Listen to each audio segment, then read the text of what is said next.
മമ്മൂട്ടിയും വിനായകനെയും പ്രധാന കഥാപാത്രങ്ങളാക്കി ജിതിൻ കെ ജോസ് സംവിധാനം ചെയ്ത പുതിയ ചിത്രമാണ് കളങ്കാവൽ. ക്രിസ്മസ് റിലീസിനായി മറ്റു പല പുതിയ ചിത്രങ്ങൾ റിലീസിനെത്തുമ്പോഴും മികച്ച പ്രതികരണത്തോടെ കളങ്കാവൽ റിലീസ് തുടരുകയാണ്. ബോക്സ് ഓഫീസിൽ കളക്ഷനിൽ 80 കോടിയിലേക്ക് ചിത്രം അടുത്തു കഴിഞ്ഞിരിക്കുന്നു.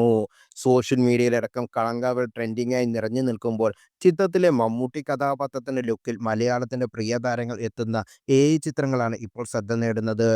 മോഹൻലാൽ, ജയറാം, ദുൽഖർ സൽമാൻ, സുരേഷ് ഗോപി, പൃഥ്വിരാജ്, നിവിൻ പോളി, ആസിഫ് അലി, ടൊവിനോ തോമസ്, ഫഹദ് ഫാസിൽ തുടങ്ങിയ മോളിവുഡിലെ പ്രമുഖ താരങ്ങളെല്ലാം സിഗരറ്റ് വലിച്ചു നിൽക്കുന്ന വില്ലനിസം കലർത്തിയ മമ്മൂട്ടിയുടെ ലുക്കിൽ എത്തുന്ന ചിത്രങ്ങളാണ് ഓൺലൈനിൽ കയ്യടി നേടുന്നത്.